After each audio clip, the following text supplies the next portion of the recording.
අයුබෝවන් දුවේ පුතේ අපි අද 13 වන ශ්‍රේණියේ කෘෂි විද්‍යාව විෂය නිර්දේශය යටතේ එන ඉතා වැදගත් කොටසක් වන කෘෂි ආර්ථික විද්‍යාව කියන ප්‍රධාන කොටසේ තවත් ඉතා වැදගත් කොටසක් කිරීමටයි මේ සූදානම් වෙන්නේ. පස්වෙනි නිපුණතාවය යටතේ පුතාලා දුවලා දැනගත යුතු දෙයක් තමයි කෘෂි ව්‍යාපාරවල ඵලදායීතාවය වැඩි කිරීම සඳහා ආර්ථික විද්‍යා මූලධර්ම කුමන පදනමකින්ද කුමන ආකාරයටද යොදාගන්නේ කියන එක. කෘෂි ව්‍යාපාරවල ඵලදායීතාවය පිළිබඳ අපි සාකච්ඡා කළා කලින් කරන ලද පාඩම් වලදී. විවිධ ආකාරයෙන් එම මූලධර්ම යොදාගත්තා. දැන් අපි අද සාකච්ඡා කරන ප්‍රධාන විෂය කොටස් ගත්තොත් කලින් කරන ලද කොටස් වලම අනුගතව තමයි මේ කියන එකත් සකස් වෙලා තියෙන්නේ. අපි මුලින්ම සාකච්ඡා කළා නිෂ්පාදන සාධක කියන්නේ මොනවද කියලා. භූමිය, ශ්‍රමය, ප්‍රාග්ධනය සහ ව්‍යවසායකත්වය සහ ඒවා කොයි ආකාරයකටද නිෂ්පාදනයට සහභාගී වෙන්නේ. වෙළඳපොළ ඉල්ලුම හා සැපයීම පිළිබඳ ඊළඟට දීර්ඝව සාකච්ඡා කළා. ඒ තුලින් කොයි ආකාරයෙන්ද වෙළඳපොළ සමතුලිතතාවය ඇති වෙන්නේ සහ අවසානයේ වෙළඳපොළ මිල තීරණය වෙන්නේ කොහොමද කියලා සාකච්ඡා කළා. මේ මිල තීරණය වන ආකාරය සහ වෙනත් විවිධ ලක්ෂණ වලට අනුගතව විවිධ වෙළඳපොළ ව්‍යුහයන් පවතින බවත් අපි සාකච්ඡා කළා. ඊළඟට අපි වැදගත් දෙයක් ලෙස සාකච්ඡා කළේ කෘෂි ව්‍යාපාරවල පිරිවැය.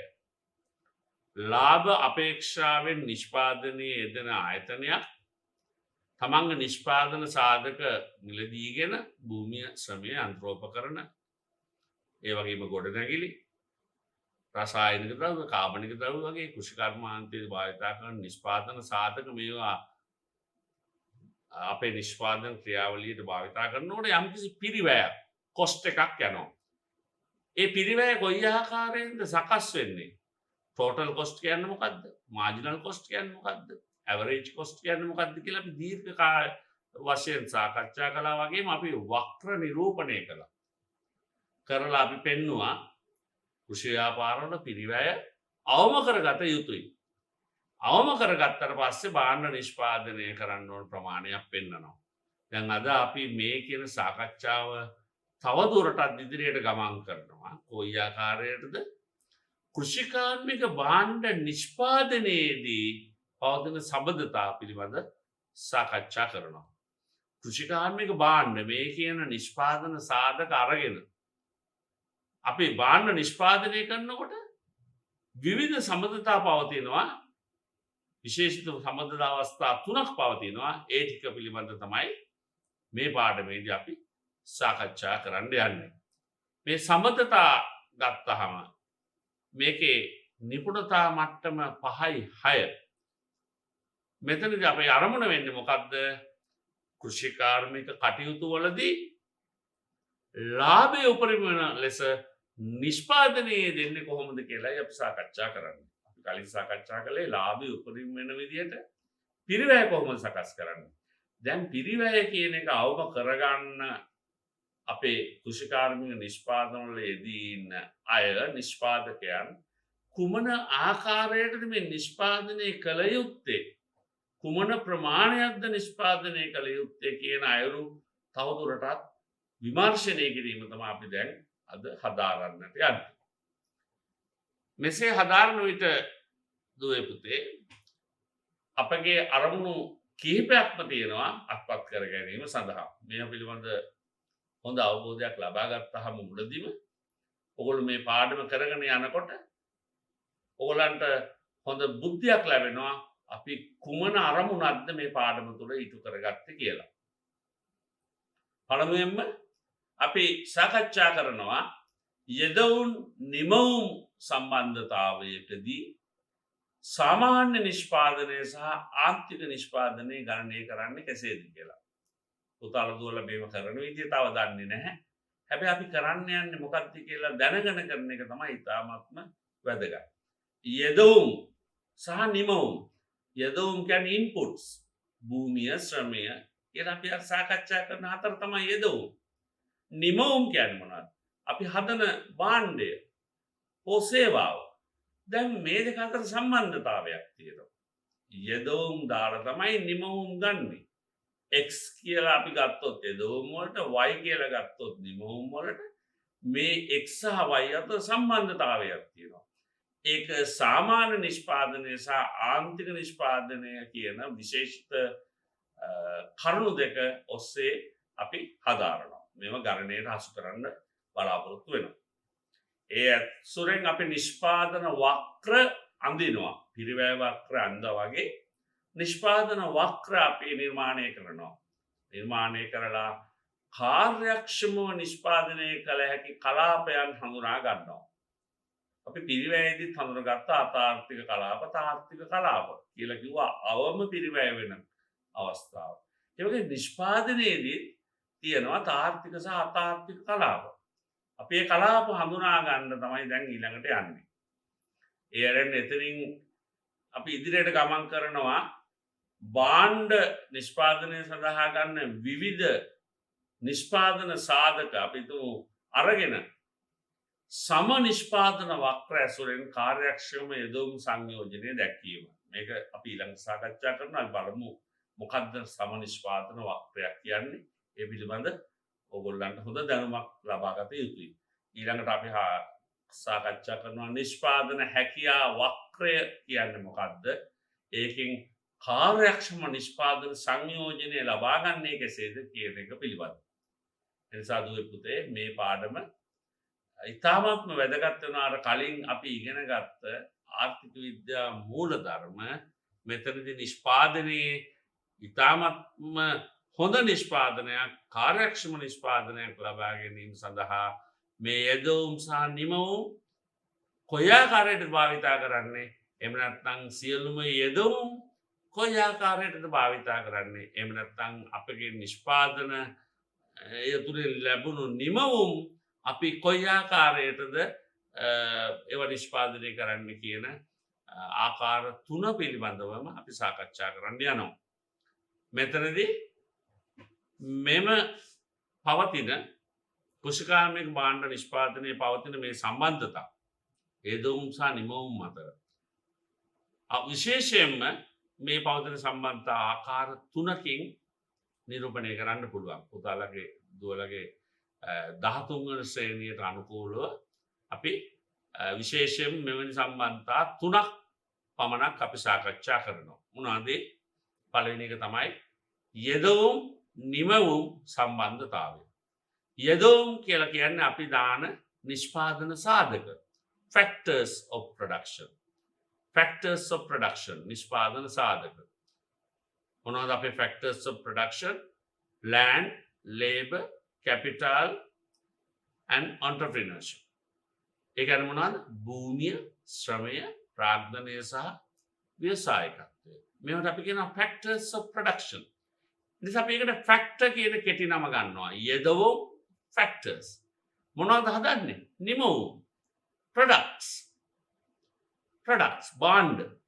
එතකොට factors අරගෙන products හදන එක යම්කිසි රිලේෂන්ෂිප් එකක් ආකාරයට තමයි සකස් වෙන්නේ.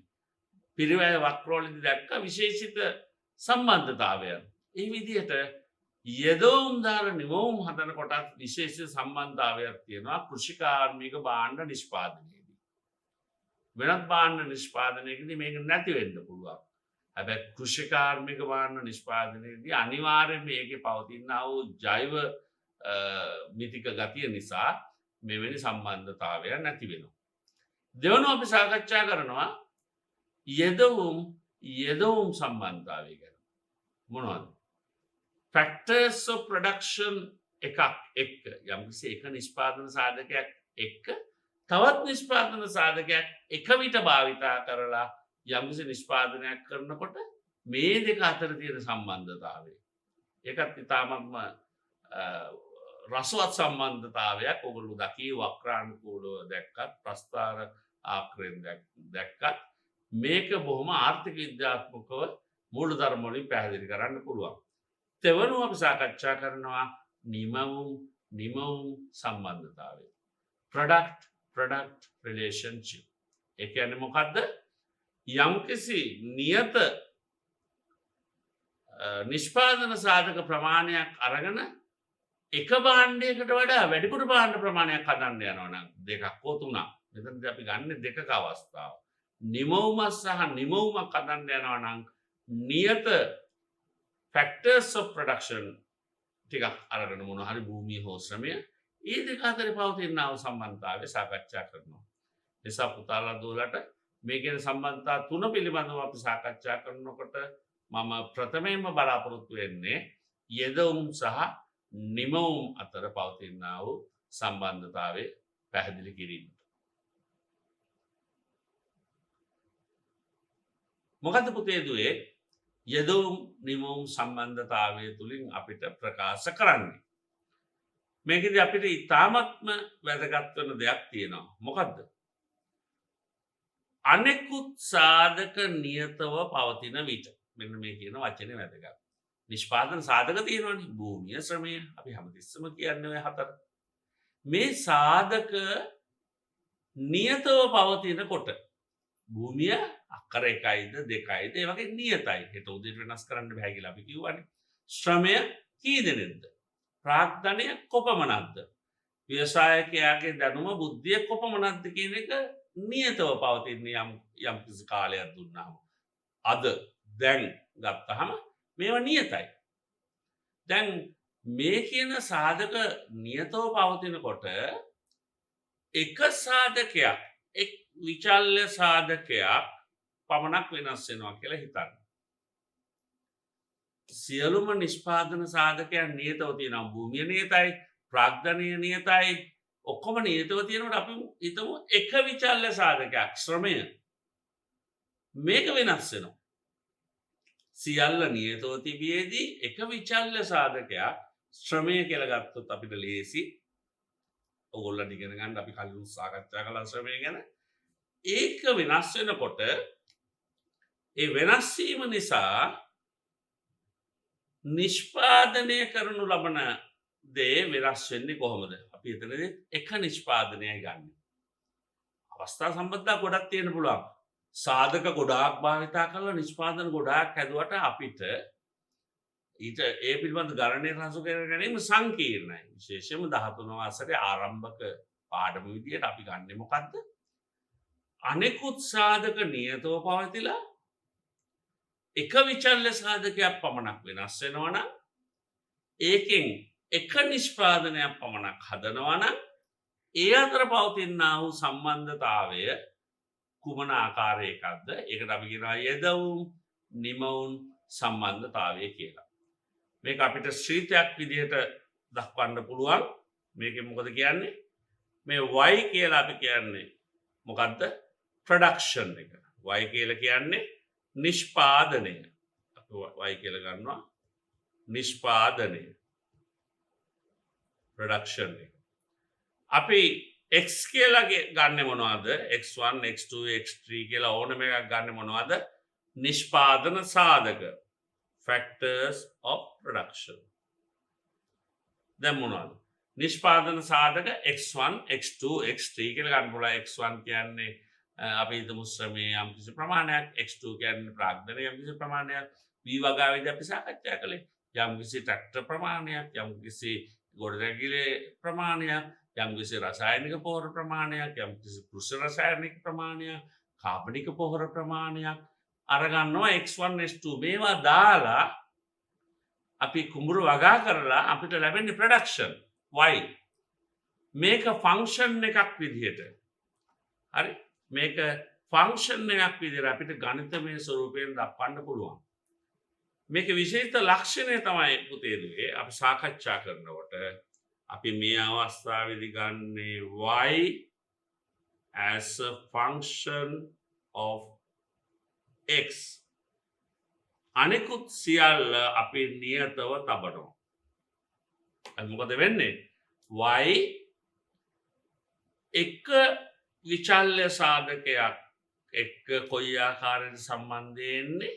සහ ඒ අවස්ථාවේදී අනෙකුත් සියලුම නිෂ්පාදන සාධකයන් ෆික්ස් කරලා වෙනනම් නියතව පවතිනවා. මේ ආකාරයට තමයි අපි මේ සම්බන්ධතාවය පෙන්වන්නේ. දැන් අපි ඕක පෙන්නකොට අපිට පහසුවෙන්ම කරන්න පුළුවන් දෙයක් තමයි උදාහරණයක් අරගෙන යම්කිසි සංඛ්‍යා දත්ත අරගෙන පුතාලට දුවලට මේ පිළිබඳ හොඳ අවබෝධයක් ලබා දීම. මොකද මේක අවබෝධය වුණ නැත්නම් අපි ඊළඟට කරන දේ තේරුම් ගැනීමත් අපහසු වෙනවා. එසයි බලමු හොඳ උදාහරණයක් අරගෙන කෘෂිකාර්මික නිෂ්පාදනයක් පිළිබඳව කොයි ආකාරයකටද මේවා වෙන්නේ කියලා. ඊට පස්සේ අපි ප්‍රස්තාරිකව නිරූපණය කරමු. අපි ඉස්සලාම භූමිය හිතලා ගමු. භූමිය ලෑන්ඩ්. කෙටි කාලීනව අපි කියමු ෂෝට් රන් කියලා ඉගෙන ගත්තේ. කෙටි කාලයේදී භූමිය වෙනස් කළ නොහැකි. ඒ නිසා බීවකා කරන ගොවියෙක් හෝ වෙනත් නිෂ්පාදනයක් කරන නිෂ්පාදකයෙක් තමන්ගේ භූමිය මේ කරන කෘෂිකාර්මික කටයුත්ත කරන ස්ථානය සැරෙන් සැරේට දවසින් දවසට කාලෙන් කාලට වෙනස් කරන්නේ නියත ප්‍රමාණයක් තමයි මේක කරන්නේ. මහා කන්නේ හෙක්ටයාර් දෙකක බීවකා කරනවා. එහෙම නැත්නම් අපි හිතමු මීමැසි පාලනය කරන නිෂ්පාදක මහත්මයෙක් මෙච්චර ප්‍රමාණයක් කරනවා. අද එක ගාණක් හෙට එක ගාණක් එහෙම කරන්නේ නැහැ. නිසා මේ භූමිය කියන ඉඩකඩ අවකාශය නියතව පවතිනවා. අපි මොනවා නිෂ්පාදනය කොච්චර කළා. අපි හිතමු ඒක 4ක් කියලා. නිකන් සරලව හිතමු උදාහරණයක් විදිහට අවබෝධය සඳහා මේ භූමිය හෙක්ටයාර් 4යි. ඒක වෙනස් වෙන්නේ නැහැ. 4ෙන් තමයි මේ ඔක්කොම කරන්න වෙන්නේ. දැන් මේකට අපි දානවා කම්කරුවන්. වැඩ කිරීම සඳහා ශ්‍රමිකයන් ශ්‍රමය ලේබර්. ලේබර් තමයි අර කියන වෙනස් වෙන විචල්්‍ය සාධකය. කම්කරුවන් ප්‍රමාණය අපිට වෙනස් කරන්න පුළුවන්. එක්කෙනෙක් මේ භූමියට දාලා වැඩ කරන්න කියන්න පුළුවන්. අපි අවශ්‍ය වැඩේ කියලා කම්කරු මහත්තයාට අපි කියන ඔබ මෙන්න මේ කාර්යය ඉටු කරන්න. දෙන්නෙක් දාන්න පුළුවන්. 3 දෙනෙක් දාන්න පුළුවන්. දාලා ඒ කාර්යයම ඒගොල්ලන්ට දෙනවා. 4ක් 5ක් ඒ විදිහට අපි හිතමු කම්කරුවෝ මහත්තුරු 8 දෙනෙක් දක්වා මේකට අපි යොදවනවා.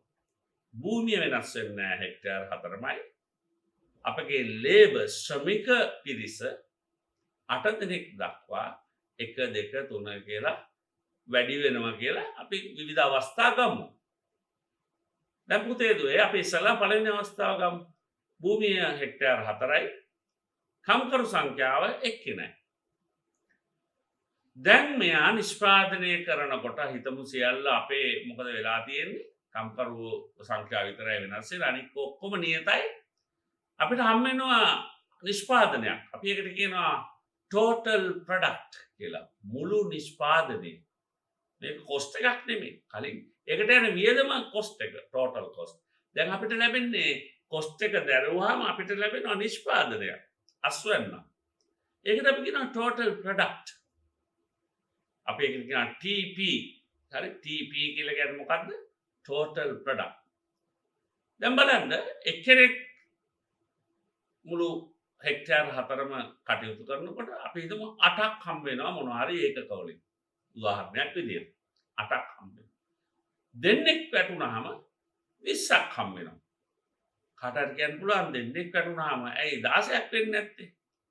නෑ. සමහරවිට හෙක්ටයාර් 4කට දෙන්නෙක් දාපුවාම ඒ දෙන්නගේ සංකලනයෙන් වැඩ බෙදිලා ගිහිල්ලා. හරි.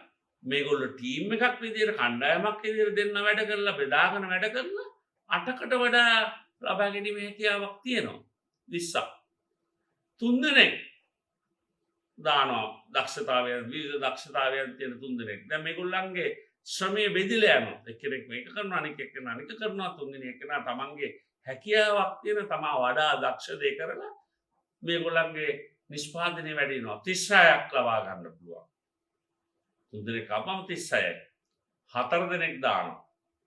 විවිධ දක්ෂතා තියෙන අය දානවා. ඒගොල්ලෝ තමන්ගේ වැඩ බෙදාගෙන කරන්න පුළුවන් දේවල් තමන්ට හැකියාවක් තියෙන විදිහට සාකච්ඡා කරලා ඒ විදිහට තමයි කම්කරුවන් මේක කරන්නේ.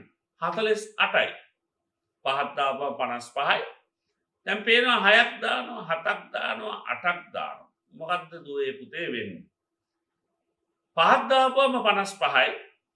6ක් දාපුවම වැඩි වෙනවා 60ට. දැන් වැඩි වෙනවා. වැඩි වෙනවනේ. 6ක් දාපුවමත් වැඩි වෙනවා.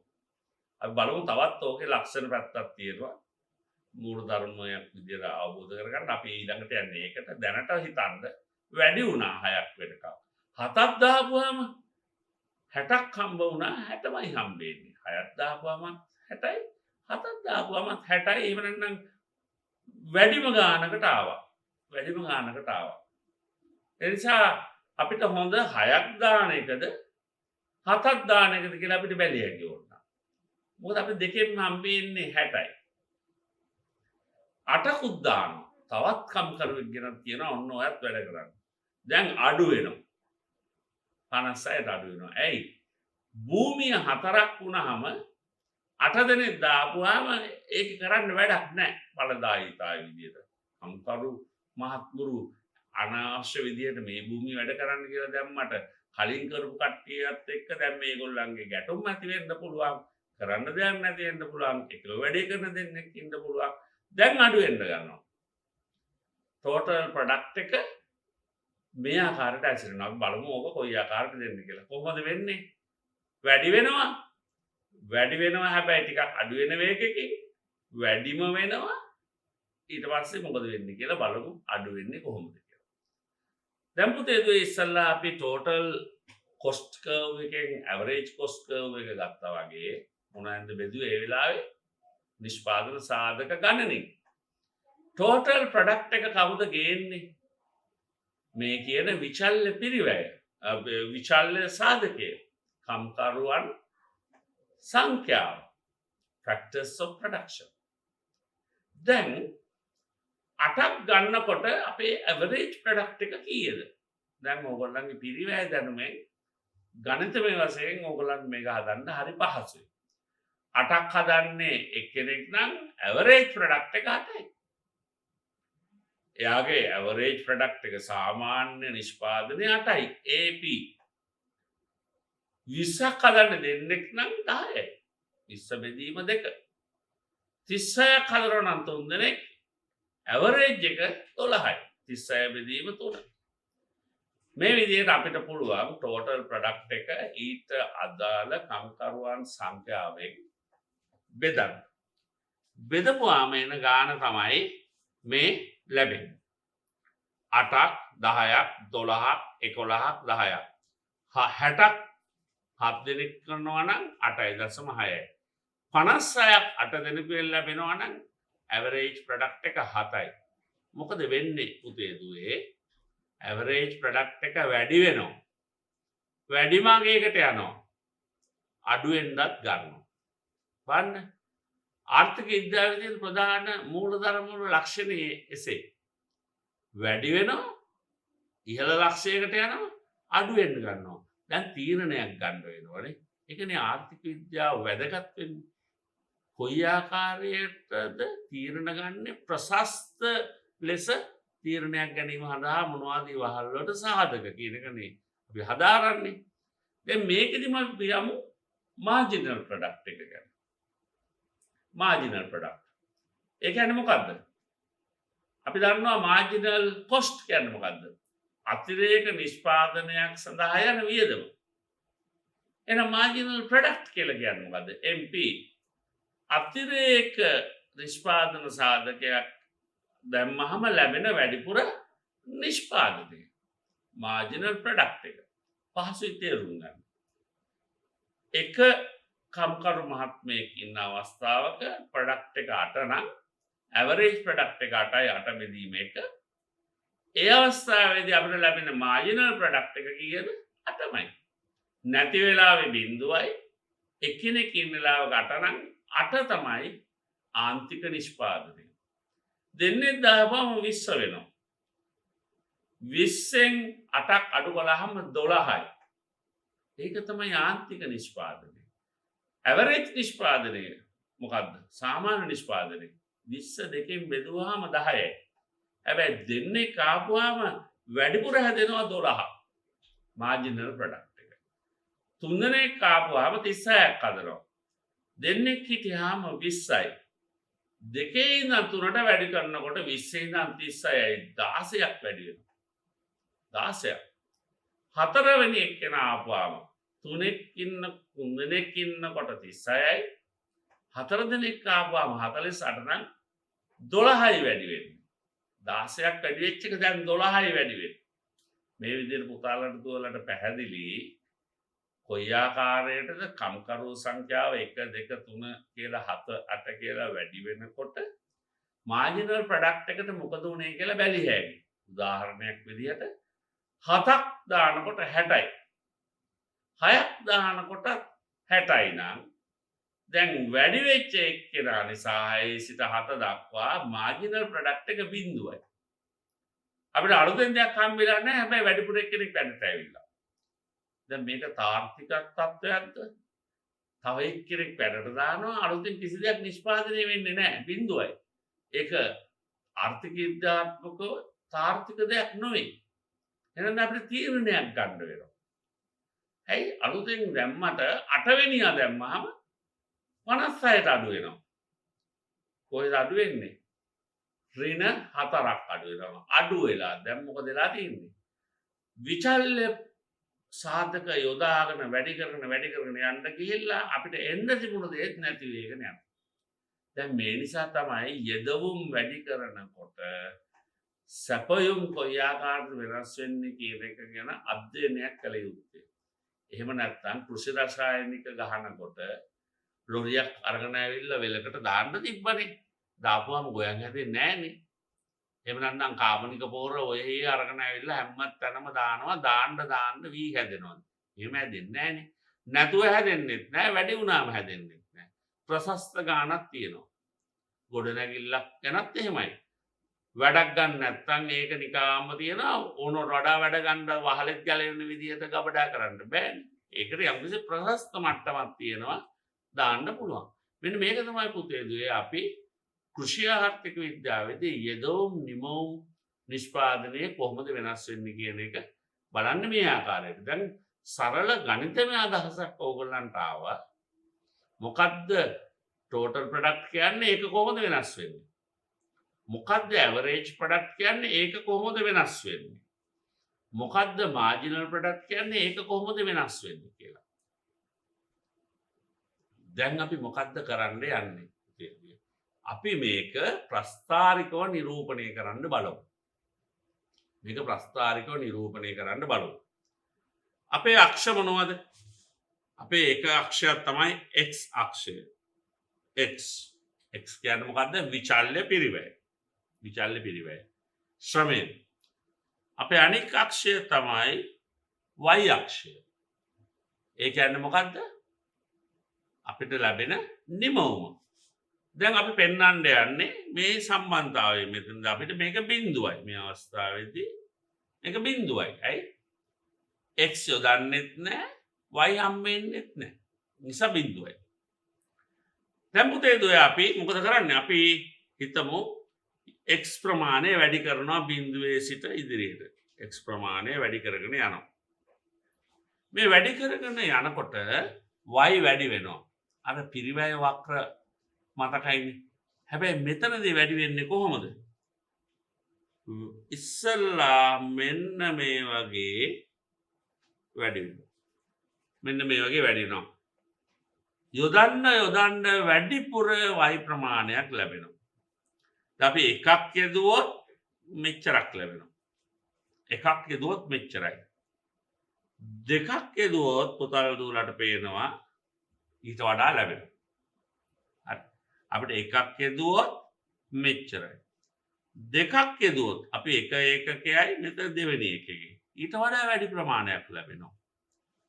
දැන් පුතේ දුවේ තුනක් යදුවොත් අපිට මොකද වෙන්නේ? සමහරවිට ඊටත් වඩා වැඩි ප්‍රමාණයක්. අඩු වෙන්නත් පුළුවන් වැඩි වෙන්නත් පුළුවන්. දැන් මොකද වෙන්නේ? ඉස්සල්ලාම වැඩි වෙන වේගයකින් වැඩි වෙනවා. හරි මේක වැඩි වෙන වේගයෙන් වැඩි වෙනවා. එක දැම්මට වඩා දෙක දාපුවාම හොඳයි දෙක දාම්මට වඩා අපි හිතමු මේ ප්‍රමාණය වැඩි මේ ප්‍රමාණයට වඩා කියලා. හරි මේක වැඩි මේක දෙවෙනි එක මේක තුන්වෙනි එක. මොකද්ද වෙන්නේ? වෙන්නේ මෙන්න මේ වක්‍රය මේ ආකාරයට තමයි සකස් වෙන්නේ. යට ඉඳන් අඳිනකොට අපිට තේරෙනවා මේ විදියට මෙහෙම වැඩි වෙන වේගයකින් වැඩි වෙනවා. මොකද්ද මෙතන එන්නේ මේක කියන අනුක්‍රමණය එන්න වැඩි වෙනවා. මේක කියන ස්ලෝප් එක වැඩි වෙනවා. වැඩි වෙලා එක තැනක් තියෙනවා එක ප්‍රමාණයක්. තව දාන්න වැඩි වෙනවා. හැබැයි අඩු වෙනවා ඒකකින්. ඔයගොල්ලෝ මේක අපි කලින් දැක්කා. මේ බලන්න 8 20 36 48 කියලා වැඩි වුණා. මේ වැඩි වුණා. මාර්ජිනල් ප්‍රොඩක්ට් එක 8 12 16 12 කීකේ වැඩි වුණා. ඊට පස්සේ වැඩි වෙනවා. ටෝටල් ප්‍රොඩක්ට් එක වැඩි වෙනවා 55 60 කියලා වැඩි වෙනවා. වැඩි වෙනවා නම් මොකද වෙන්නේ? වැඩි වෙනවා හැබැයි මේ ආකාරයට අඩුවන වේගයකින් දැන් මෙතන ඉඳන් ඊළඟ එක ගත්තාම මෙහෙම ඒක අඩු වෙනවා. ඊළඟ එක ගත්තාම මෙහෙම අපි හරියට ඇඳලා බැලුවොත් ඒක ඊට වැඩිය අඩුයි. ඊළඟ එක ගත්තොත් ඊටත් වැඩිය අඩුයි ගිහිල්ලා උපරිම ලක්ෂයකට එනවා. හැබැයි මේක එන්නේ අඩුවන වේගයකින්. මෙන්න මේ ලක්ෂයෙන් පස්සේ ඒක අනිත් පැත්ත හැරෙනවා. ඒ කියන්නේ මොකද්ද? මුලින් වැඩි වෙන වේගයකින් ඊළඟට අනිත් පැත්ත ගිහිල්ලා වැඩි වෙනවා හැබැයි අඩු වෙන අනුක්‍රමණයකින් යුතුව. මේක තමයි මේ අපේ නිෂ්පාදන සාධක වැඩි කරගෙන යනකොට වෙන දේ. ඇවිල්ලා මේක උපරිම ලක්ෂයේ අපි හිතමු මෙතෙන් ආවා. උපරිම ආවා. තවත් දානවා. දැන් මොකද වෙන්නේ? තවත් දානකොට මේ අර දාන්නේ නියතව තියෙන භූමියට ස්ථාවර සාධකයට. දැන් භූමියේ ඵලදායීතාවය අඩු වෙන්න ගන්නවා. ගොඩනැගිල්ලේ ඵලදායීතාවය අඩු වෙනවා. යන්ත්‍ර සූත්‍රවල කරන්න පුළුවන් උපරිම වැඩේ කරන්නේ තවදුරටත් ඒක කරන්න බෑ. උපරිමයට ඇවිල්ලා තියෙනවා. දැන් එහෙනම් පුතේ දුවේ වෙන්නේ මොකද්ද? මේක අඩු වෙන්න ගන්නවා. මේක ඉතාමත්ම හොඳින් අවබෝධ කරගත යුතු තත්ත්වයක්. මොකද වෙන්නේ? අපි මේ ටෝටල් ප්‍රොඩක්ට් කර්ව් එක මේ කියන වක්‍රය අඳින්නේ ඒ ආකාරයට. මුලින්ම අපි අඳිනවා බිඳුවේදී බිඳුවයි. ඊට පස්සේ ඕගොල්ලෝ දකිනවා මේක වැඩි වෙන වේගයකින්. ඊට පස්සේ වැඩි වෙනවා හැබැයි අඩු වෙන වේගයකින්. S අකුරක් වගේ මේක තියෙන්නේ මේ බලන්න. ඕගොල්ලන් අඳිනකොට මගේ දැන් පේනවා ඕගොල්ලන්ට මේ විදිහට මෙහෙම ඇවිල්ලා ඊළඟට මෙහෙම අනිත් පැත්තට යනවා. S අකුරක් වගේ. ඇවිල්ලා උඩරිම තැනකට යනවා. මේක තමයි TP වල මැක්සිමම් උපරිම ලක්ෂ්‍ය. මෙන්න මෙතනදී ඒක ලැබෙනවා. ඊට පස්සේ මේක ඍණාගයක් ගන්නවා. මේක ධනාගයක් මේක ධනාගයක්. ධනයගේ සිට ධනාගයට ගිහිල්ලා උපරිමයට ගිහිල්ලා අඩු වෙනවා. දැන් මොකද වෙන්නේ? අපි මේ වෙලාවේදී අපි බලමු කොහොමද ආන්තික නිෂ්පාදනය. එහෙම නැත්නම් අපි හිතමු සාමාන්‍ය නිෂ්පාදනය ඇවරේජ් ප්‍රොඩක්ට් එකට මොකද වෙන්නේ කියලා. මොකද ඇවරේජ් ප්‍රොඩක්ට් එකට වෙන්නේ? ඇවරේජ් ප්‍රොඩක්ට් එක මේ අවස්ථාව දක්වා වැඩි වෙනවා. ඇවරේජ් ප්‍රොඩක්ට් එක වැඩි වෙනවා. මෙන්න මේ විදිහට වැඩි වෙනවා. එකට වඩා දෙකට වැඩි දෙකට වඩා තුනට වැඩි. ඔයගොල්ලෝ ඒක දැක්කා. මේ බලන්න 8 සිට 10ට එනවා 10 සිට 12ට එනවා. හැබැයි 12ටම ඇවිල්ලා නවතිනවා. 8 සිට 10ට වැඩි වුණා 10 සිට 12ට වැඩි වුණා ඊට පස්සේ 12මයි. ඊට පස්සේ අඩු වෙනවා. අඩු වෙන්න හේතු පුතාලා 12 තේරුම් ගත්තා. උපරිම ලක්ෂයකට ඇවිල්ලා මේක අඩු වෙන්න ගන්නවා. උපරිම ලක්ෂයකට එනවා. හරි? උපරිම ලක්ෂයකට ඇවිල්ලා මේක අඩු වෙන්න ගන්නවා. මේ උපරිම ලක්ෂය අපිට ඒ ලැබෙන හරි අපි ප්‍රස්ථාරයක් ගන්නවා නම් යම් කිසි අවස්ථාවකදී උපරිම ලක්ෂයකට එනවා අපි හිතමු ඇවිල්ලා අඩු වෙනවා. ඒ නිසා අපිට මේකේ AP maximum point එකක් මාක් කරන්න පුළුවන්. maximum point එක. මේ පැත්තේදී මේක ධන මේ පැත්තේදී ධන. හැබැයි උපරිම ලක්ෂයේ සිට දෙපැත්තට තමයි මේක නැමිලා තියෙන්නේ. හරි. ඒ නිසා ඇවරේජ් ප්‍රොඩක්ට් එක ඕගොල්ලන්ට පේනවා 8 10 12 12 11 10 8.7 කිය බිඳුවට එන්න කලින් ඉතා සෙමෙන් යම්කිසි ආකාරයක මෙන්න මේ විදිහට අඩු වෙනවා. මේක තමයි ඇවරේජ් ප්‍රොඩක්ට් කර්ව් එක අඳින විදිහ. උතල් දුරට අපි දත්ත දුන්නාම මේක අඳින්න පුළුවන්. මේක ඉතා තේරුම් ගන්න ඕන දේ තමයි ඇයි එහෙම වෙන්නේ කියන එක අපි බලමු. ඊළඟට අපි පුතේ දුවේ මාර්ජිනල් ප්‍රොඩක්ට් කර්ව් එක ගමු. මාර්ජිනල් ප්‍රොඩක්ට් කර්ව් එක. මේ කියන දත්ත ටික. 8යි 12ක් වැඩි වුණා 16ක් වුණා. වැඩි වුණා. ඊළඟට මොකද වෙන්නේ? අඩු වෙනවා. වැඩි වුණා ඊළඟට වෙනවා අඩු වුණා. වැඩිම වෙලා අඩු වුණා. 7 5 ඊළඟට බිඳුව වෙනවා. බිඳුව වෙලා ඍණ වෙනවා. හැබැයි පුතේ දුවේ මේක සම්බන්ධයේ පොඩි තියෙනවා එක තැනක් වැදගත් තැනක්. මාර්ජිනල් ප්‍රොඩක්ට් එක බිඳුව වෙන අවස්ථාවේදී ටෝටල් ප්‍රොඩක්ට් එක තියෙන්නේ ඒකේ මැක්සිමම් තැන. මාර්ජිනල් ප්‍රොඩක්ට් එක බිඳුව අවස්ථාවේදී තමයි ටෝටල් ප්‍රොඩක්ට් එක උපරිම තියෙන්නේ. කොයි අවස්ථාවේදී භූමිය 4යි. කම්කරු සංඛ්‍යාව යම් කිසි තැනකට ඇවිල්ලා ඇවරේජ් ප්‍රොඩක්ට් කර්ව් එක 15 බහිමින් තියෙන්නේ. සින නැහැ. දැන් මේක අපි අඳොත් කොයි විදිහටද අඳින්නේ? අපේ මාර්ජිනල් ප්‍රොඩක්ට් කර්ව් එක මේ දෙක මැද්දෙන් යනවා කියලා හිතමු. යනවා උපරිම තැනකට. යනවා. ගිහිල්ලා ඉතා සුන්දර දෙයක් සිද්ධ වෙනවා. ඔයගොල්ලෝ දකින්න ඇති. ඇවරේජ් වේරියබල් කොස්ට් කර්ව් එකේ ඇවරේජ් ටෝටල් කොස්ට් කර්ව් දෙක මැද්දෙන් යනවා මාර්ජිනල් කොස්ට් කර්ව් එක. ඒ වගේම දෙයක් මේකෙත් වෙනවා. මොකද වෙන්නේ? උපරිමයට ගිහිල්ලා මේ ඇවරේජ් ප්‍රොඩක්ට් එකේ උපරිම තලය හරහා යනවා. මේක මැද්දේ යනවා.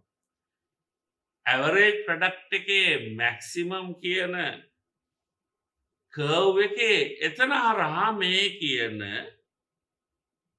ඇවරේජ් ප්‍රොඩක්ට් උපරිම වෙච්ච කර්ව් එක අඩු වෙමින් ඒක හරහා යනවා. උපරිම තැනකට යනවා අඩු වෙනවා.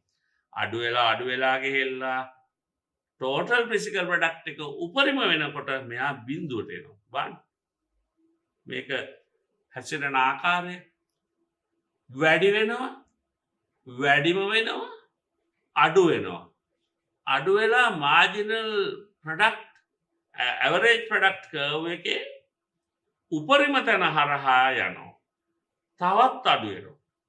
මේකෙන මාර්ජිනල් ප්‍රොඩක්ට් අඩු වෙලා බිඳුවට එනවා. ටෝටල් ප්‍රොඩක්ට් කර්ව් ඇවිල්ලා ඍණ වෙනවා. තව දුරටත් පාවිච්චි කරනකොට ඍණ වෙනවා. ඒ නිසා මාර්ජිනල් ප්‍රොඩක්ට් කර්ව් එක TP මැක්සිමම් වන එකෙන් පස්සේ ඍණ වෙනවා. දැන් මේක අපි තේරුම් ගත යුතුයි කොයි ආකාරයටද වෙන්නේ කියලා. මේක අපි පෝර දාන එකෙන්ම පහසුවෙන් අඳුර ගන්න පුළුවන්. පෝර වැඩිපුර දාන්න හොඳට අපිට අස්වැන්න ලැබෙනවා. ඒක පොහොර ප්‍රමාණයක් තියෙනවා වැඩිම අස්වැන්න ලැබෙනවා. තව දුරටත් පොහොර දැම්මොත් මේවා විස රසායනික බවට පත් වෙලා තියෙන අස්වැන්නක් නැති වෙනවා. ඒ නිසා TP කර්ව් එක එහෙම වෙන්නේ ඇයි කියලා පුතාල දුරට පැහැදිලි. ඒක පැහැදිලි නම් මාර්ජිනල් ප්‍රොඩක්ට් එකක් දැන් පැහැදිලි. පෝර වැඩිපුර දාන්න හොඳින් ඉස්සල්ලා වැඩි වෙනවා. ඊට පස්සේ මොකද වෙන්නේ? පෝර දාන්න වැඩි වුණාට මාර්ජිනල් ප්‍රොඩක්ට් එක අඩු වෙනවා. අර කලින් අපි දැක්කා වගේ. පෝර තව ටිකක් වැඩිපුර දැම්ම කියලා අස්සන්න වැඩි වුණාට ඉස්සල්ලා තරම් වැඩි වෙන්නේ නැහැ. තව ටිකක් වැඩි වෙන්න කියලා හිතාන දැම්මට ඉස්සල්ලා තරම් වැඩි වෙන්නේ නැහැ. වැඩිම අවස්ථාවේදී තමයි මාර්ජිනල් ප්‍රොඩක්ට් එක 0. තවත් දාන්න ගියොත් ඉවරයි. තවත් දාන්න ගියොත් හම්බෙන දේ හම්බෙන්නේ නැහැ. ඒ නිසා ටෝටල් ප්‍රොඩක්ට් එක උපරිම තැනදී මාර්ජිනල් ප්‍රොඩක්ට් එක බිඳුවයි. තවත් දාන්න ගියොත් ටෝටල් ප්‍රොඩක්ට් එක කඩා වැටෙනවා. ඍණ වෙනවා. ඒතකොට අනිවාර්යයෙන්ම අපිට ලැබෙන මාර්ජිනල් ප්‍රොඩක්ට් එකක් උසාවි දුරට වෙනවා ඍණ වෙනවා. 60 ඉඳන් 56ට අඩු වෙනවා. වැඩිපුර පෝර දාන්න ගිහිලා විස වෙලා ඇවරේජ් ප්‍රොඩක්ට් එක බෙදලා යන ගාන ඒකත් අඩු වෙනවා. ඍණ වෙන්නේ නැහැ. හැබැයි මාර්ජිනල් ප්‍රොඩක්ට් එක බිඳුවේ ඉඳන් ඍණ 4ට ගමන් කරනවා. මේක ධන 4කින් අඩු වෙනවා මේ අඩු වෙනකොට මේක ඍණ ලකුණක් දක්වා අඩු වෙනවා. මේක තමයි අපි පැහැදිලිව තේරුම් ගත යුතු සම්බන්ධතාවය. යෙදවුම අනුව නිෂ්පාදන නිමවීම කොයි ආකාරයකටද වෙනස් වෙන්නේ කියලා. අපි බලමු පොතේ දුවේ මේක මෙන්න මේ ආකාරයෙන් මට පැහැදිලි කරන්න පුළුවන්. අපිට හිතමු කම්කරුවන් සංඛ්‍යාව 0 සිට 10ක් ඉන්න අවස්ථාවක්. මම වෙනත් අවස්ථාවක් ගන්නම් ඔයගොල්ලන්ට අවබෝධයක් ලබා ගැනීම තවදුරටත්. අපි හිතමු කම්කරු 10ක් ඉන්න අවස්ථාව. 0 1 2 3 4 5 10 කියලා ඉන්නවා 10 දෙනෙක්. බලන්න ටෝටල් ප්‍රොඩක්ට් එක 0ේදී 0යි. අපි දන්නවනේ. එක්කෙනෙක් ඉන්නකොට 6යි. දෙකේදී 14යි. තුනේදී 26යි. හතේදී 57යි. වැඩි වෙනවා. 8ේදී 9ේදී 8ේදී 60යි. 9ේදී 61යි. 10ේදී 60යි. දැන් මොකද්ද පුතාලට පේන්නේ? අර එහා පැත්තේ අනිත් පැත්තෙන් අපිට මේන මේ කර්ව් එක නේද අපි මේ නිර්මාණය වෙලා තියෙන්නේ. බලන්න 0ේදී 0යි. ඉස්සල්ලා අපිට පේනවා 3ක් තියෙනකොට 26යි. දැන් මෙතන 3ක් තියෙන අවස්ථාවේදී මෙතන 26ක් දක්වා ආවා. නිකන් S කර්ව් එකක් වගේ. S අකුරක් පොඩ්ඩක් නැමිලා තියෙනවා වගේ කෙලින් රේඛාවක් නෙමෙයි. පල්ලෙහාට අපි වැඩිවන අනුක්‍රමණයක් තියෙනකොට අඳින රේඛාව. දැන් බලන්න ඊළඟට මොකද වෙලා තියෙන්නේ? 6ක් තියෙනකොට 52යි මේ. වැඩි වෙනවා. හැබැයි අඩු වෙන වේගයෙන්. අර S කියන වක්‍රය දැන් පොඩ්ඩක් අනිත් පැත්ත හැරුණා. දැන් අර කියන එක පොයින්ට් එකෙන් පස්සේ අනිත් පැත්ත හැරෙනවා. ඒකේ අනුක්‍රමණය ස්ලෝප් එක අඩු වෙනවා. ඒ නිසා වැඩිපුර කම්කරුවෝ යෙදුවා කියලා වැඩිපුර හම් වෙනවා අත්වෙන්න. හැබැයි මාර්ජිනල් ප්‍රොඩක්ට් එක වැඩිපුර ලැබෙන ප්‍රමාණය අඩුයි. ගිහලා උපරිම තැනට යනවා. 9ේදී 61ක් හම් වෙනවා. අපිට 9ේදී 61ක් හම් වෙනවා. 61ක් හම් වෙනකොට ඒක තමයි උපරිම අවස්ථාව. දැන් තව මොකද වෙන්නේ? තවත් කම්කරුවෙක් එකතු කරනවා. දැන් මොකද වෙන්නේ? පල්ලෙහාට වැටෙනවා. පල්ලෙහාට වැටලා ආයෙ 60ට එනවා. දැන් බලන්න තීරණයක් ගත යුතු අවස්ථාවක්. වැඩි වෙන වේගයෙන් වැඩි වෙන වෙලාවෙදී වැඩි වෙන වේගයේ අඩු වෙන වේගයකින් වැඩි වෙන වෙලාවෙදී වැඩිම වෙලාවෙ සහ අඩු වෙන වෙලාවෙදී දැන් මේ තීරණය ගන්නකොට අපිට වැදගත් වෙන්නේ මොකද්ද? AP සහ MP කියන වක්‍ර දෙක. අපේ එක වක්‍රයක් තියෙනවා. අපි හිතමු මෙන්න මෙතෙන් එනකම්. මෙන්න මේ දෙක එකිනෙකට කැපෙන තැන මෙන්න මේක. හරි. මේ දෙක මේක එකට කැපෙන තැන. මෙන්න මේ රේඛාව ඇන්දොත් අපි. මෙතනදී මොකද වෙන්නේ? AP සමාන වෙනවා MP වලට. ඇයි? මේ වක්‍ර දෙක එකිනෙක කරා යනවනේ. එතනදී අපි එකෙන් මොකද කියන්නේ? ඇවරේජ් ප්‍රොඩක්ට් එක තාම පොසිටිව්. ඒ කියන්නේ ඇවරේජ් සාමාන්‍ය නිෂ්පාදනයේ පොසිටිව්. හොඳයි. go ahead. යන්න පුළුවන් ඉදිරියට යන්න. හැබැයි මාර්ජිනල් ප්‍රොඩක්ට් එක අඩු වෙන්න පටන් අරන් දෙක සමාන වන අවස්ථාව උදා වෙනවා. තවදුරටත් ගියොත් මාර්ජිනල් ප්‍රොඩක්ට් එක ඇවරේජ් ප්‍රොඩක්ට් එකටත් වැඩිය අඩු වෙනවා. සාමාන්‍ය නිෂ්පාදනයට වඩා ආන්තික නිෂ්පාදනය අඩු වෙන්න ගන්නවා. අපි ඒ කලාපය හඳුනා ගමු.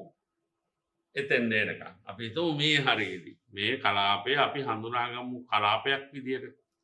ඊළඟට මෙතෙන් යනකම් උපරිම අවස්ථාව. දැන් අපි හඳිමු ඒ කලාපය. මෙතනදී මොකද වෙන්නේ? ඇවරේජ් ප්‍රොඩක්ට් එක ධන. මාර්ජිනල් ප්‍රොඩක්ට් එක එනවා කොතෙන්ද එනකම්? ඒක ඍණ වෙනකම් එනවා මෙතන. මේ අවස්ථාවේදී මේ දෙක අතරේදී ඍණ වෙන අවස්ථාවක් එනවා. මාර්ජිනල් ප්‍රොඩක්ට් එක ඍණ කියන්නේ තවදුරටත් ඉදිරියට ගියොත් මොනවත් හම්බෙන්නේ නැහැ. එහෙනම් මේක තව කලාපයක් ලෙස ගන්න පුළුවන්. අපි මේක තුන්වෙනි කලාපයේ දාමු. දැන් බලන්න අපිට කලාප තුනක් තියෙනවා. පළවෙනි කලාපය, දෙවෙනි කලාපය සහ තුන්වෙනි කලාපය ලෙස.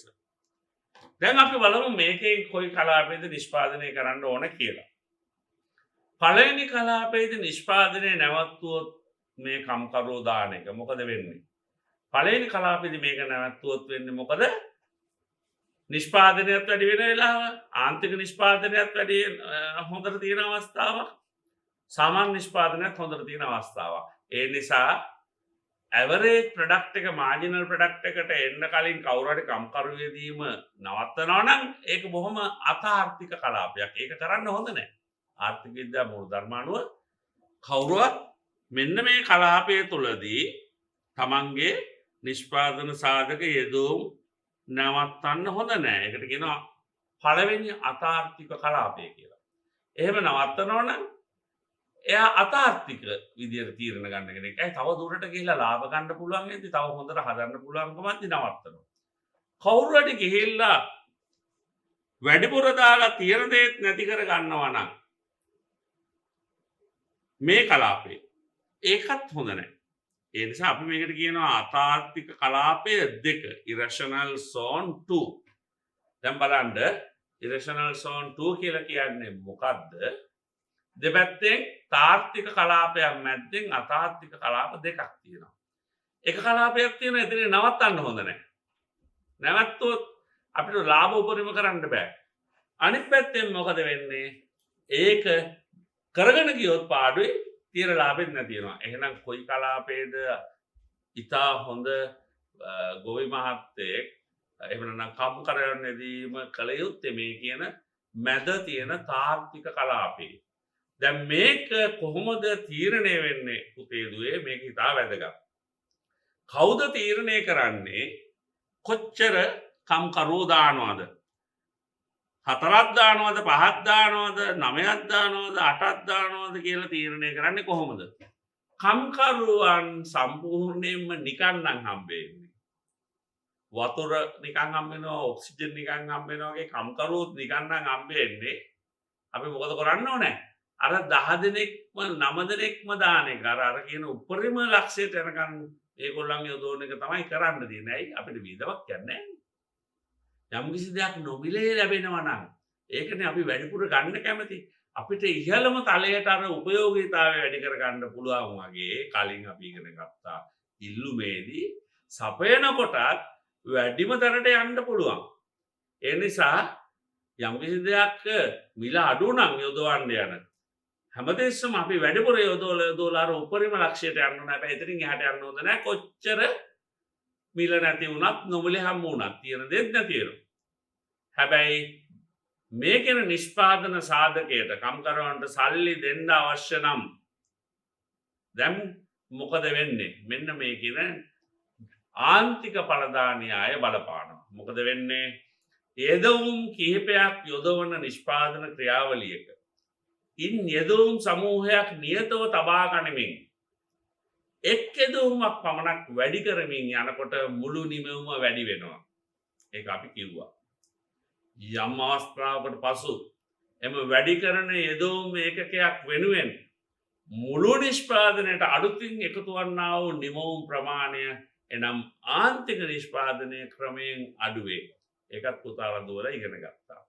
දැන් මොකද වෙන්නේ? එවිට මුළු නිෂ්පාදනයට වැඩිවන වේගයකින් වැඩි වෙලා ඉන්පසු අඩුවන වේගයකින් වැඩි වෙනවා. මේකට අපි කියනවා හීනවන ආන්තික පළදා න්‍යාය. මේක ආර්ථික විද්‍යා මූල ධර්මය. මොනවා හරි යොදවනකොට වැඩි වෙලා යනවා නම් කොච්චර හොඳද? දැන් අපි කිව්වා නිෂ්පාදන සාධක ගන්න ටෝටල් කොස්ට් එක වැඩි වෙනවා කියලා. ඔව් ටෝටල් කොස්ට් එක වැඩි වෙනවා. ඒ ගන්න ගෙවන්න එපා. හැබැයි එහෙම දානකොට පළදායීතාවයත් වැඩි වෙනවා නම් කවුද නවත්තන්නේ? නැහැ. හැබැයි හීනවන ආන්තික පළදා න්‍යාය කියනවා තීරණය කරන්න කොයි අවස්ථාවේද මේක දාන එක නවත්තන්නේ. නිකන් හම්බ වුණත් සල්ලි දීලා ගත්තත් වෙලාවක් තියෙනවා නවත්තන්න. එහෙම නැත්නම් අපි යනවා අතාර්ථික කලාපයකට. ඒ නිසා හීනවන ආන්තික පළදා න්‍යාය යටතේ අර කියන මේ කියන උපරිම ලක්ෂ්‍ය හඳුනා ගැනීම වැදගත්. හැබැයි උපරිම ලක්ෂයට යන්න පුළුවන් මේ කියන කම්කරුවෝ බොහෝ විට නොමිලේ හම්බ වෙනවා නම් හෝ ඉතාමත්ම අඩු මිලකට එනවා නම් විතරයි. එහෙම නැත්නම් මොකද වෙන්නේ? මෙන්න මේ ආකාරයට මේක වෙනස් කරන්න එනවා. දැන් මේ අඳපු ඒ තුන තමයි පුතාලට දුරට මේ වක්‍රය තුල පේන්නේ. මුළු නිෂ්පාදනය මොකද වෙන්නේ? ආන්තික නිෂ්පාදනය මුලින් වැඩි වෙනවා. A B C D දක්වා වැඩි වෙනවා. දැන් පුතාලට ඉතා පැහැදිලි. කොහොමද මේක අඳින්නේ? කොහොමද මේක වෙන්නේ? මම එකපාරම මේක දැම්මනම් මේක කොහොමද වෙන්නේ කියලා ඔයගොල්ලන්ට තේරුම් ගැනීම අපහසු වෙන්න ඉඩ තිබුණා. ඒ නිසා තමයි අපි ගානක් හදලා රූපයක් ඇඳලා තුන්වෙනුවට මෙතෙන් ආවේ. දැන් ඕගොල්ලන්ට මේ කතාව හොඳට තේරෙනවා. ආන්තික නිෂ්පාදනය වැඩි වෙනවා D දක්වා. ආන්තික නිෂ්පාදනය අඩුවන වේගයකින් වැඩි වෙන කලාපය ඊළඟ එක. ආන්තික නිෂ්පාදනය වැඩි වෙනවා හැබැයි අඩුවන වේගයකින් E F G කියලා H කියන කලාපයට එනවා. උනන් පස්සේ මොකද වෙන්නේ? ආන්තික නිෂ්පාදනයේ ඍණාගයක් ගන්නවා. ඇයි? නිෂ්පාදනය කඩා වැටෙනවා. ඒ නිසා අපි කලාප තුනක් හඳුනා ගන්නවා යෙදවුම් සහ නිමවුම් අතර මේ කියන සම්බන්ධතාවය. උදාහරණ දෙකට ඉතාමත්ම පැහැදිලි මේක දැන් කොයි ආකාරයට ඇයි එහෙම වුණේ කියලා. එහෙම නැතු අපි මේක කටපාඩමින් එහෙම තමයි වෙන්නේ කියලා හඳුනා ගන්න බෑ. අපි දැනගන්න ඕනේ මේ කලාප මොනවද? මේ කලාපය තමයි මෙන්න මෙතනදී මොකද වෙන්නේ? අපේ AP curve එක යනවා මේ විදිහට, AP වක්‍රය යනවා මේ විදිහට, MP වක්‍රය ඉහළ ගිහිල්ලා පල්ලෙහාට ඇවිල්ලා මෙහෙම යනවා. උඩටම යනවා මේක හරහා යනවා. දැන් බලන්න මේ කලාපය තමයි මේක. මේක ඍණ දක්වා යන කලාපය තමයි අපේ තාර්කික කලාපය. අපි මේකට කියනවා රැෂනල් සෝන් කියලා. රැෂනල් කියන්නේ තාර්කික කලාපය. තාර්කික කලාපයක් කියන්නේ මේක තුල සිදුවන දේ අපිට සාධාරණීකරණය කරන්න පුළුවන්. ආන්තරික නිෂ්පාදනය වැඩි වෙනවා. හැබැයි අඩු වෙන වේගයකින්. ඒ නිසා තීරණය කරන්න ඕන කොයි වෙලේද නවත්තන්නේ? ඇයි? යමක් අඩු වෙන වේගයකින් වැඩි වේගන යනවා නම් කොයි වෙලේද අපි දැනගන්න ඕනේ මේක බිඳුවට එනවා කියලා. ඒ බිඳුවට අවස්ථාවේදී නවත්තන්න පුළුවන්. ඒක තමයි එක කලාපයක් අපිට නවත්තන්න තියෙනවා. දැන් මේක තමයි මේක තුල මම පැහැදිලිව පෙන්නලා තියෙනවා. දැන් ඕගොල්ලන්ට ඉතාම පැහැදිලි පළවෙනි අවධිය, දෙවෙනි අවධිය, තුන්වෙනි අවධිය කියන්නේ මොකක්ද? total product curve එකේ හැටි කොහොමද? average product curve එක කොහොමද? marginal product එක කොහොමද? මෙතෙක් කළා සාකච්ඡා කරපේවා රූප සටහන කොයි ආකාරයෙන් නිර්මාණය වුණේ කියලා ඔයගොල්ලන්ට පැහැදිලි. මම එකවරම මේක දැම්මනම් මේක අඳින තැන ඔයගොල්ලන්ට හිතා ගන්නත් බැරි. ඒකේ තර්කයකුත් නැහැ ඊට පස්සේ. දැන් හැබැයි පුතාලට දුරට හොඳ අවබෝධයක් තියෙනවා. ඇයි AP උපරිම වෙන්නේ? ඇයි MP බිඳුව වෙන්නේ? ඇයි එතනදී TP වැඩිම වෙන්නේ? කොයි කලාපයේද ඉන්න ඕනේ? කොයි කලාපයෙන්ද යන්න ඕනේ කියලා හොඳට අවබෝධයක් තියෙනවා. ඒ නිසා අපි නිෂ්පාදන කලාප තුනම පිළිබඳ හොඳ අවබෝධයක් ගත්තා. පළවෙනි අවධිය, දෙවෙනි අවධිය, තුන්වෙනි අවධිය. දැන් අපි එහෙනම් මොකද කරන්න ඕනේ? ප්‍රශස්ත යෙදවුම් අවස්ථාව තමයි අපේ ආන්තික වියදම ආන්තික ආදායමට සමාන වෙන අවස්ථාව. මොකක්ද ආන්තික ආදායම කියලා කියන්නේ? ආන්තික නිෂ්පාදනය මාර්ජිනල් ප්‍රොඩක්ට් එක අපි ඒක අගේ ගන්න පුළුවන්. ඒක වැඩි කරනවා නිෂ්පාදනය එක මිලෙන්. යම්කිසි අතිරේක ප්‍රමාණයක් ලැබුණාම ඒ ප්‍රමාණය අපිට විකුණන්න ඕනේ. විකුණන මිලෙන් වැඩි කළාම අපිට ලැබෙන ආදායම ලැබෙනවා. ඇයි? එකේ සිට දෙකක් දුන්නාම මෙච්චර හම්බ වෙනවා නම් ඒක වික්කාම ලැබෙන ආදායම තමයි ආන්තික ආදායම කියලා කියන්නේ. ඒක සමාන වෙන්න ඕන පුතාලා දුවලා කලින් ඉගෙන ගත්ත මාර්ජිනල් කොස්ට් එකට. ඇයි? ඒක තමයි ඒක හදන්න කිය වියදම. එනිසා ප්‍රශස්ත යෙදවුම් අවස්ථාව යොදන්න හොයන්න ඕන නම් අපි කරන්නේ මෙන්න මේ සමීකරණය පුතාලා දුවලා යොදවනවා. ගණිතමය විදිහට අපි 13 වෙනි වසරේදී මේක හදාරන්නේ නැහැ පුතේ දුවේ. ඔයගොල්ලෝ විශ්වවිද්‍යාල මට්ටමට ආපුවාම ගණිතමය වශයෙන් මේක අපි හදාරනවා. නමුත් අපි ඔබේ මේ විභාගයේදී එහෙම ගණිතමය සමීකරණ වලින් මේක බලාපොරොත්තු වෙන්නේ නැහැ. අපි බලාපොරොත්තු වෙන්නේ ඕගොල්ලෝ මේ කියන මූල ධර්මය හඳුනා ගැනීම. ආන්තික ආදායම, ආන්තික නිෂ්පාදන සහ නිෂ්පාදන ඒකකින් මිලෙන් වැඩි කළාම අපිට සමාන වෙන්න ඕනේ ඒක මාර්ජිනල් කොස්ට් එකට. ඕගොල්ලන්ට ඒක ඉතාමත්ම පැහැදිලි. ආන්තික නිෂ්පාදනය බිඳුව නම් එහෙම නම් කියන්නේ මාර්ජිනල් ප්‍රොඩක්ට් එක බිඳුව නම් නිෂ්පාදනයේ කොයි මිලක් තිබ්බත් විකුණන්න දෙයක් නැහැ. ආන්තික ආදායම බිඳුවයි. ආන්තික ආදායම බිඳුනේ අවස්ථාවේ මාජිනල් කොස්ට් එකක් තියෙනවමයි. ඇයි මේක අලුතෙන් හදන්න වියදමක් යනවනේ. ඒ නිසා ඒක ඉරෂනල්. ඒ නිසා තමයි ඒ දෙක සමාන නොවන අර ඉහළම තලයේ ටෝටල් ප්‍රොඩක්ට් එක මැක්සිමම් වෙන වෙලාවේ නවත්තන්න කියලා කියන්නේ. එහෙම නැත්නම් ඊට අඩු කලාපයකදී නවත්තන්න ඕනේ. අපි බොහෝ විට ඒක නවත්තන කලාපය ඊට අඩු කලාපයක් වෙන්න පුළුවන්. මෙන්න මේ විදිහට. ඇයි අපේ ප්‍රොඩක්ට් එකේ මිල වැඩි වෙන්න තමයි අපි ඉහළට යන්න කැමති. අපේ ප්‍රොඩක්ට් එකට වැඩි හොඳ වෙළඳපොළ හොඳ වටිනාකමක් තියෙනවා නම් පුළුවන් තරම් විචල්්‍ය යෙදවුම් යොදලා අපි ඒක හදන්න හදනවා. එහෙම නැත්නම් විචල්්‍ය යෙදවුම් වල මිල අඩු වෙනවා නම් වැඩි වෙනවා. දැන් බලන්න. ඒ නිසා අපි ඉන්න කලාපය මේක. හැබැයි හැමතිස්සම උපරිම තැනට යන්න බෑ පුතේ දුවේ. ඇයි අපේ යෙදවුම් වලට මිලක් තියෙනවා. මිල එහෙ මෙහෙ වෙනකොට අපිට නිෂ්පාදනය සඳහා අපේ තියෙන ප්‍රාග්ධනය අපේ තියෙන ඉතුරු ශ්‍රමය වගේ ඒවා හැමතිස්සම එකම ප්‍රමාණය යොදන්න බෑ. ඒ නිසා අපි මේ කියන අවධිය තාර්ථික අවධිය තේරුම් ගැනීම ඉතාමත්ම වැදගත්. එහෙනම් දුවේ පුතේ අපි යෙදවුම් සහ නිමවුම් අතර සම්බන්ධතාවය තමයි හැදෑරුවේ. අපි ඊළඟට අනිකුත් සම්බන්ධතා හදාරමු. එතෙක් මම ඔබ සියලු දෙනාටම ආයුබෝවන් කියලා මෙම පාඩමෙන් සමුගන්නවා.